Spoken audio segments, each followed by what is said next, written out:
I'm dreaming in dreams bigger than me. বিকেলবেলা মাসি বেরিয়ে যাওয়ার পর ঘরে বসে বসে প্রচণ্ড বেশি বোর হচ্ছিলাম। তারপরে শুভ আমাকে ফোন করলো, বললো যে কালকে তো আমরা সবাই বাড়ি চলে যাচ্ছি, চল আজকে একটু ঘুরে আসি। যেই বলা সেই কাজ, ও বলার সঙ্গে সঙ্গে রেডি হয়ে আমরা বেরিয়ে পড়েছি ঘুরতে। বাই গড কি ঠান্ডা! ফার্স্টে আমি নর্মাল একটা টি শার্ট পরে বেরিয়েছি, ঠান্ডায় থাকতে না পেরে ওরাও ফুল স্লিভ পরেছে, আমিও তার সাথে ওপরে শুভরই একটা মোটা শার্ট পরেছি। আর তারপরে রোহিত আমাদেরকে নিয়ে গেছিলো এই ক্যাফেটাতে, যেটা আমার খুবই ভালো লেগেছে। মানে কলকাতাতেও কিন্তু এই টাইপের ক্যাফে একটু কমই দেখতে পাওয়া যায়। হাবড়াতে যে এরকম একটা ক্যাফে রয়েছে এটা তো আমি কল্পনাই করতে পারি না, কারণ অনেস্টলি এখন হাবড়া অনেকই উন্নত সেটা আমি জানি, বাট আমি যখন ছোটোবেলায় যেতাম, আজ থেকে ধরো 10, 15, 16, 17 বছর আগে, তখন তো হাবড়া এরকম ছিল না। আর তার থেকেও বড় কথা হচ্ছে যে আমি যখনই যাই, আমি তো বাড়ি থেকে বেরোই না, সোজা রাস্তা দিয়ে বাড়িতে ঢুকি, বাড়ি থেকে বেরিয়ে চলে আসি আবার বাড়িতে। ওই জন্য আমি জানি না যে চারিদিকটা এত ডেভেলপ হয়ে গেছে। আমি এখানে গিয়ে আমার এত ভালো লেগেছে। সো আমরা এখানে অনেকক্ষণ বসেছিলাম, এখানে খাবারের দামও খুব রিজনেবল ছিল, বেশ সুন্দর বসে আড্ডা মারার মতন খুবই ভালো জায়গা, একদম ফুল অন ভাইব আছে।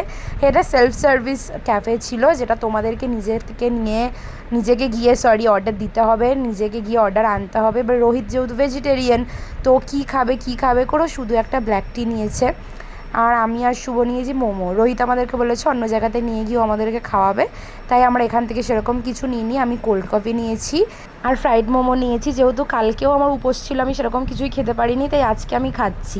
আর তার থেকেও বেশি কেন আমার ভালো লাগছে, যেহেতু কলকাতাতে আমরা ঘুরি একটা আলাদা রকমের, আর আমি আর শুভ হাবড়াতে গিয়ে ঘুরছি, এটাও একটা আলাদা ধরনের ফিলিং।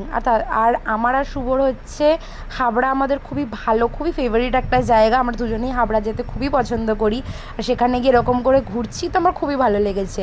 আর এই ক্যাফেটাতে খাবারের দাম খুব রিজনেবল ছিল, আর খাবারের কোয়ালিটি ভালো ছিল, সো আমার খুব ভালো লেগেছে। সব থেকে ভালো ছিল এই ক্যাফেটা দেখতে খুব সুন্দর ছিল। আর তারপর ওখান থেকে এসেও এখানে ভেজ মোমো খাচ্ছে, আর পরেও আমাদেরকে যেখানে নিয়ে এসছে ওখানে আমার খাবারটা একদমই ভালো লাগেনি। তো এই ক্যাফে অনেক অনেক অনেক বেটার ছিল, এখানে খাবারের কোয়ালিটি একদমই আমার ভালো লাগেনি, কারণ কলকাতার খাবার আর এখানের খাবার দেখলাম প্রচুর আলাদা। ওখানে জানি না, ওখানে হয়তো লোককে বোকাই বানাচ্ছে এইসব খাইয়ে, বাট সত্যি কথা বলতে একদমই ভালো ছিল না এখানের খাবারগুলো। তো যাই হোক, কোনো রকম খেয়ে দিয়ে এবারে যাচ্ছি বাড়িতে। আর অলরেডি রাত্রেবেলা 8টা, সাড়ে 8টা বেজে গেছে। কলকাতাতে 8টা, সাড়ে 8টা কোনো ব্যাপার না, কিন্তু ওইখানে আমি গেছি আর আমার মা আমাকে ফোন করে খুবই ঝাড়ছে যে হ্যাঁ তুই এটা কলকাতা পেয়েছিস নাকি, তাড়াতাড়ি আয়, বাড়িতে গিয়ে যত ইচ্ছা ঘুরবি, বা এখানে আয় তাড়াতাড়ি। তাই এবারে আমরা যাচ্ছি বাড়িতে। আর রোহিত বললো চলো তোমাদের একটা সুন্দর রাস্তা দিয়ে নিয়ে যাই, তো আমাদেরকে এই রাস্তাটা দিয়ে নিয়ে এসেছে।